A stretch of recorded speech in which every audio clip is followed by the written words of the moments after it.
Silakan disiapkan dulu.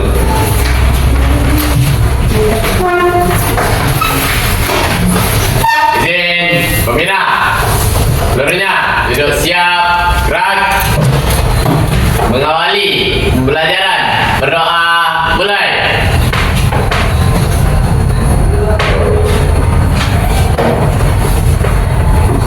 Selesai, ucapkan salam.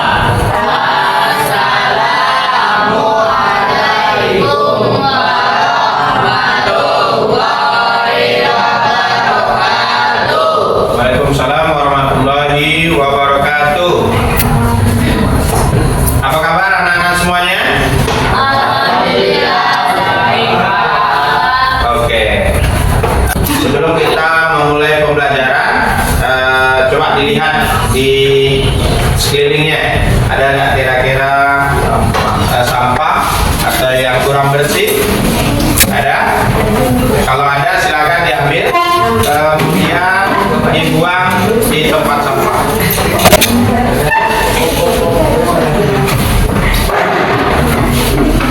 Baik, anak-anak semuanya, untuk menambah semangat kita yel-yel dulu lah. Oke, semangat ya. Oke, silakan. Semangat pagi.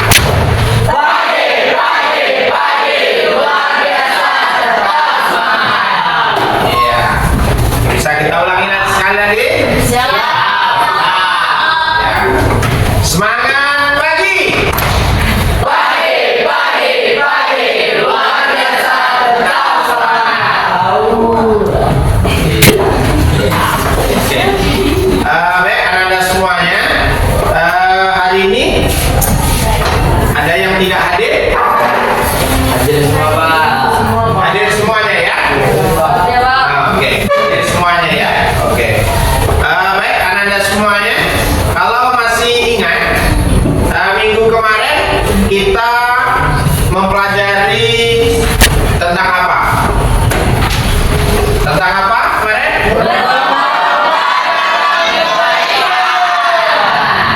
Ya, berlomba-lomba dalam kebaikan ya. Oke.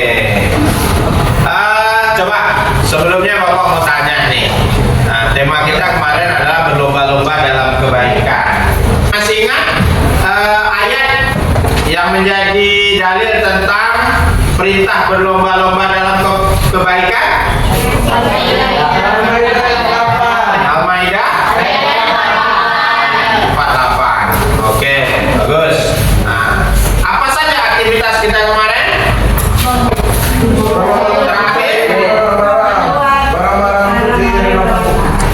membuat proyek ya, membuat proyek dengan melaksanakan aksi lingkungan. Oke, ada yang membuat ini ya,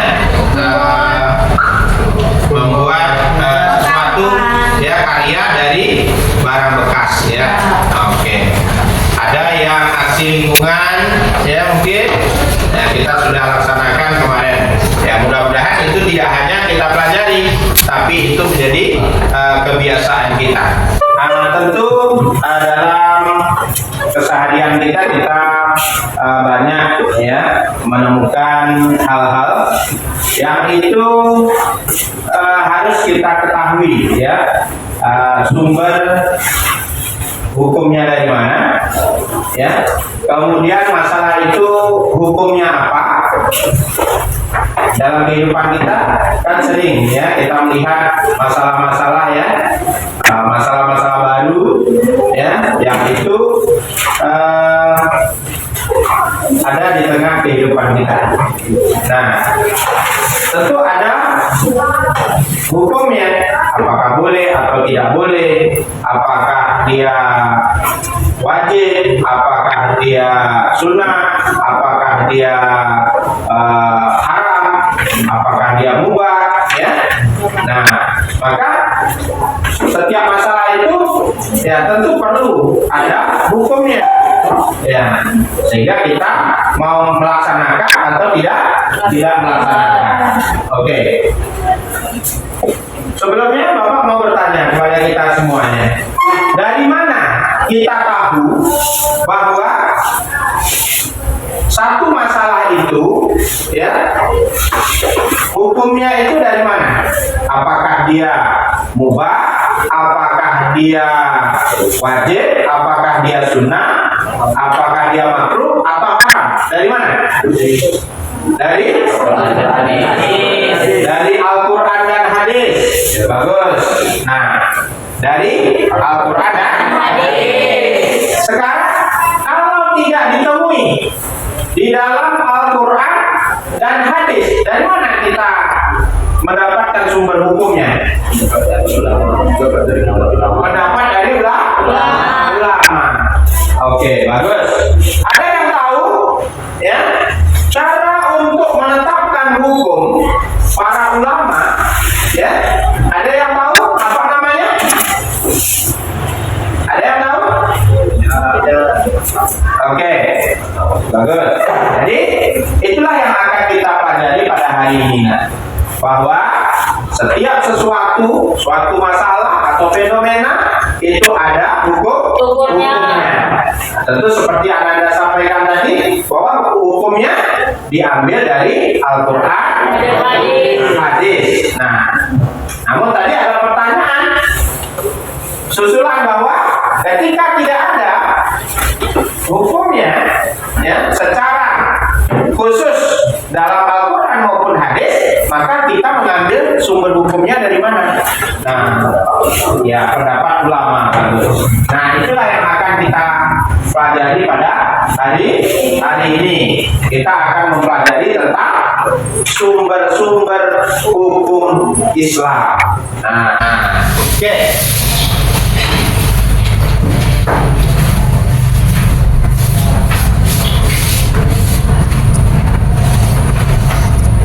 Nah, sebelumnya Bapak akan menyampaikan tujuan pembelajaran kita. Ya, coba Bapak minta membacakan tujuan pembelajaran kita. Tujuan pembelajaran: 1. Menganalisis peran dan kedudukan Al-Quran dan hadis sebagai sumber hukum primer. 2. Menjelaskan peran dan kedudukan hikmah dan fikih sebagai sumber hukum sekunder. 3. Menganalisis relevansi sumber hukum Islam dengan kehidupan modern. 4. Mengidentifikasi isu kontemporer atau finansial digital, etika medis, dan lain-lain, dan dasar hukumnya. 5. Membahas perbedaan pendapat ulama dalam hukum Islam. 6. Menghargai keragaman pendapat sebagai kekayaan intelektual Islam. Terima kasih. Nah, Anda semuanya, kita akan bekerja sesuai dengan kelompok masing-masing. Kita akan bekerja sesuai dengan kelompok masing-masing yang sudah Bapak bagi kelompoknya pada pekan yang lalu. Ya, ini sudah duduk sesuai dengan kelompok masing-masing, ya. Oke. Baik. Sekarang kita akan menyaksikan video. Ya, nanti Anda diminta untuk memberikan tanggapan, ya, terhadap isi video yang akan nanti Bapak putar, ya.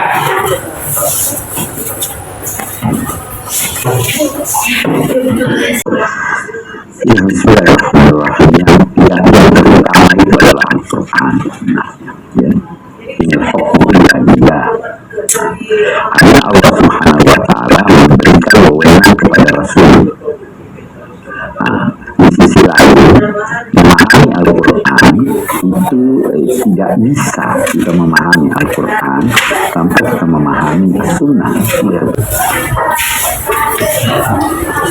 Nah, setelah kita melihat video tadi dan tanggapan dari kita semuanya, kemudian Bapak mau bertanya dengan kita semuanya, bagaimana kedudukan Al-Quran dan hadis menjadi dasar hukum dalam menyelesaikan isu kontemporer atau terkini, ya. Nah, dari video tadi juga, apa peran ijma dan kias dalam menjawab problematika baru yang belum ada dalil eksplisitnya atau khususnya. Nah, itu ya. Nah, siapa yang mau memberikan komentar? Baik, Anda semuanya. Jadi nanti kita akan mempelajari tentang sumber-sumber hukum Islam. Nah, nanti sebelumnya kita akan mengunjungi pustaka digital. Ini kan ada beberapa kelompok ya. Ada beberapa kelompok ya. Oke, ada 5 kelompok ya. Ya, sementara kita ini temanya ada 4. Yaitu yang pertama temanya itu tentang Al-Quran, yang kedua tentang hadis, yang ketiga tentang ijma, yang keempat tentang kias. Ya, nah, kita akan spin ya. Oke, kelompok 1 berarti nanti yang pertama muncul berarti Al-Quran ya. Bisa kita mulai? Oke, kita mulai ya. Oke, siapa yang dapat Al-Quran temanya? Iya. Oke, yang dapat Al-Quran temanya kelompok 4 ya.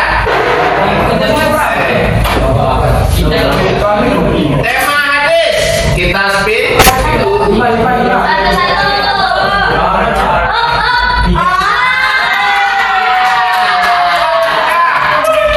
Oke, kelompok 3 ya, hadis ya temanya. Oke, kelompok ijma kita spin.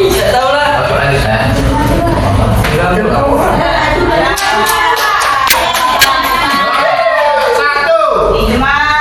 Oke, kelompok 1. Berikutnya kelompok tema kias.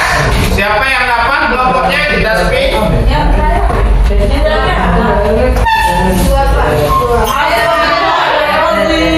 Oke, 2 ya. Oke.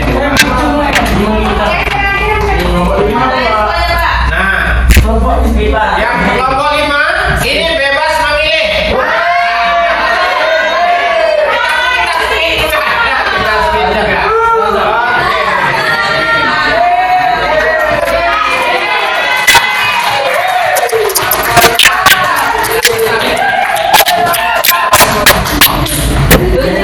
Oke, sudah ya.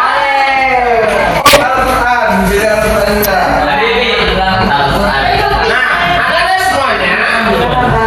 Apa yang kita lakukan nanti di pustaka digital, maka Anda menggali berbagai informasi tentang sumber-sumber hukum Islam. Yang pertama, pengertian Al-Quran, hadis, ijma, dan kias. Silakan dicatat. Ya, nanti catat dulu ini. Nanti setelah itu baru kita sesuaikan. Bapak ulangi. Pengertian Al-Quran, hadis, ijma, dan kias.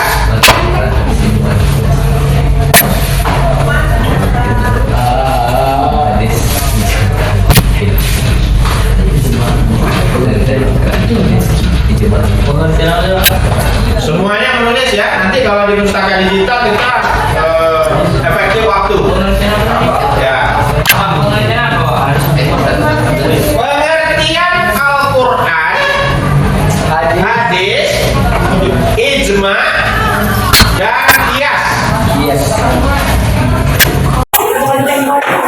Yang kedua, peran dan kedudukan Al-Quran, hadis, ijma, dan kias sebagai sumber hukum Islam.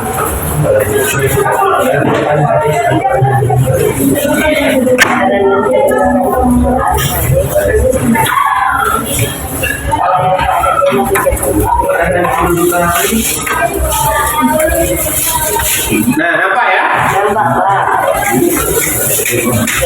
Bapak ulangi. Yang kedua, peran dan kedudukan Al-Quran, hadis, ijma, dan qiyas sebagai sumber hukum Islam. Ketiga, contoh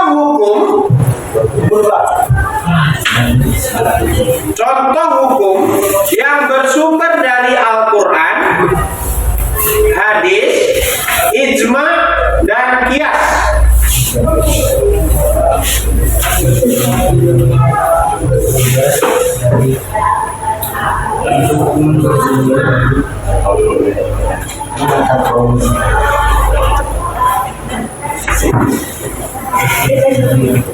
Yang keempat, kasus atau fenomena kontemporer. Kontemporer itu artinya aktual, kekinian. Kekinian tahu? Nah, ini up to date ya. Nah, ya. Ya. Dalam berbagai aspek kehidupan yang ada di tengah masyarakat atau di lingkungan kita. Ya, kan banyak fenomena ya. Nanti Anda cari apa saja fenomena-fenomenanya atau kasus-kasus yang ada. Nah, inilah yang akan kita cari nanti di pustaka digital Ananda. Assalamualaikum warahmatullahi wabarakatuh. Jadi kami lagi ada di Pusdik. Welcome to Pusdik.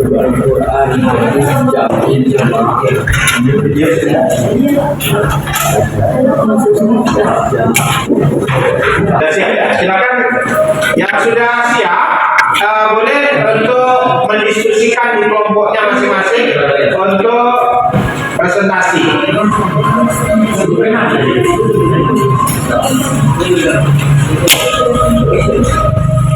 Yang sudah selesai menggali informasinya, silakan untuk berdiskusi di kelompok masing-masing untuk mempersiapkan presentasinya. Baik, Ananda semuanya, tadi Ananda sudah menggali informasi dari buku paket maupun media digital ya, tentang beberapa permasalahan yang harus dicari jawabannya. Nah, kemudian Ananda sudah mendiskusikan di kelompok masing-masing. Nah, sekarang kita akan mendengarkan presentasi dari masing-masing kelompok, dan nanti kelompok yang lain bisa untuk memberikan pertanyaan. Ada yang perlu dipertanyakan? Tidak ada? Oke. Baik, kita mulai dari kelompok Al-Quran dulu ya. Silakan kepada kelompok Al-Quran, silakan untuk maju mempresentasikan. Assalamualaikum warahmatullahi wabarakatuh. Waalaikumsalam warahmatullahi wabarakatuh.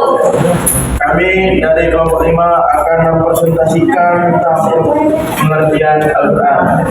Akan disampaikan oleh Fadil. Kepada Fadil dipersilakan. Assalamualaikum warahmatullahi wabarakatuh. Baik, kami dari kelompok 1 akan menjelaskan pengertian ijma, peran dan kedudukan, contoh hukum yang bersumber, dan kasus atau fenomena yang Waalaikumsalam warahmatullahi wabarakatuh. Saya dari kelompok hadis ingin bertanya kepada kelompok ijma. Pertanyaan adalah bagaimana hukumnya jika ijma tidak dipatuhi oleh umat Islam? baik. Sekian dari kami.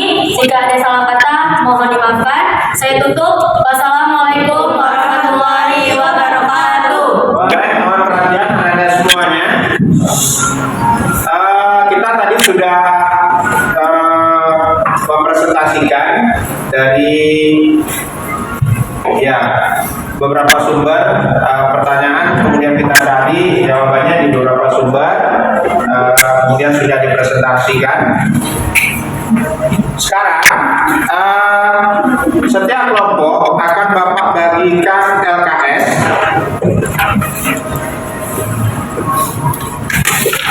Baik,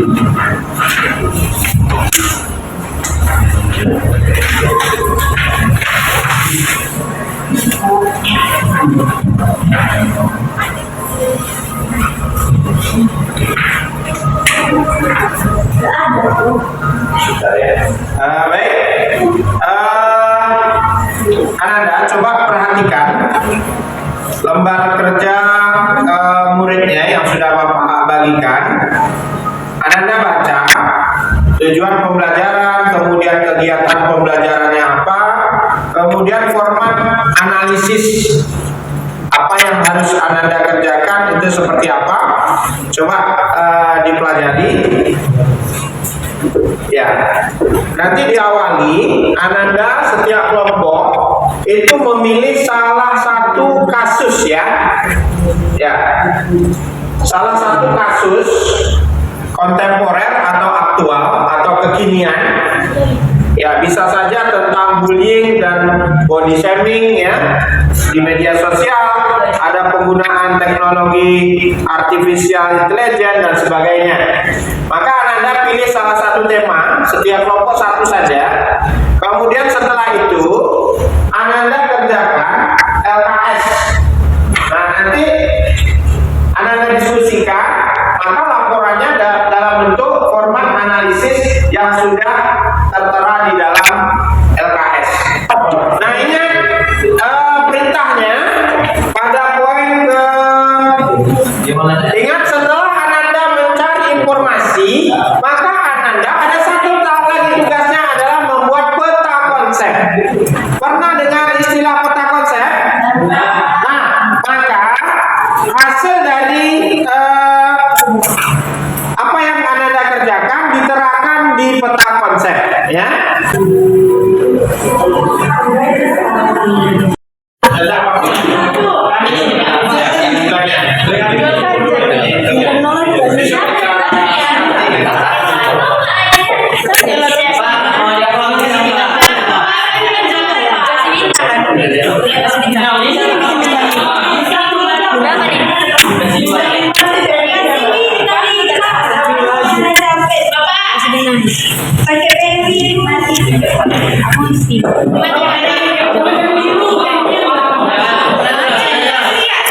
Setelah kita melakukan berbagai aktivitas pembelajaran pada hari ini, silakan Ananda melakukan refleksi diri ya, dengan menjawab 3 pertanyaan. Yang pertama, apa yang dipelajari dari aktivitas yang telah Ananda lakukan hari ini? Yang kedua, apa hikmah dari adanya berbagai perbedaan pendapat para ulama? Yang ketiga, tuliskan satu hal yang ingin Ananda aplikasikan dalam hidup. Nilai-nilai apa kira-kira yang akan Ananda aplikasikan dalam hidup?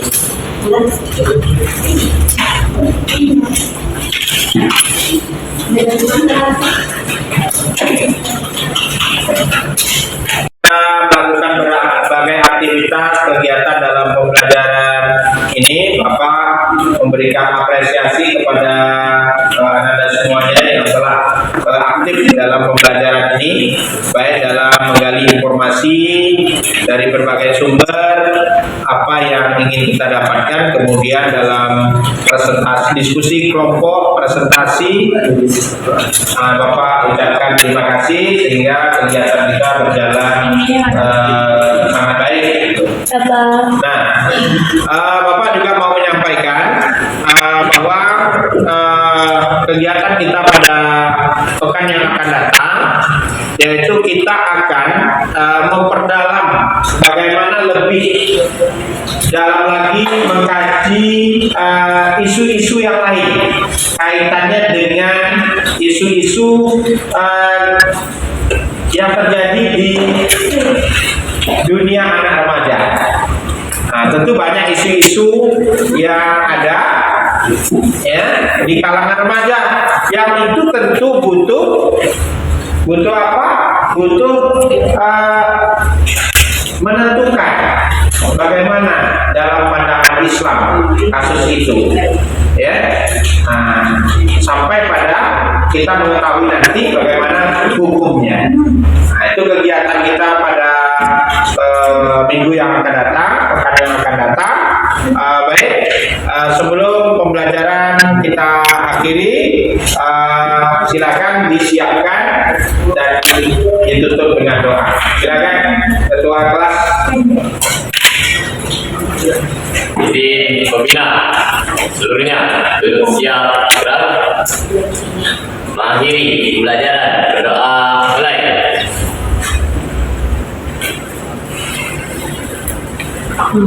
Selesai, ucapkan salam. Assalamualaikum warahmatullahi wabarakatuh. Waalaikumsalam warahmatullahi wabarakatuh.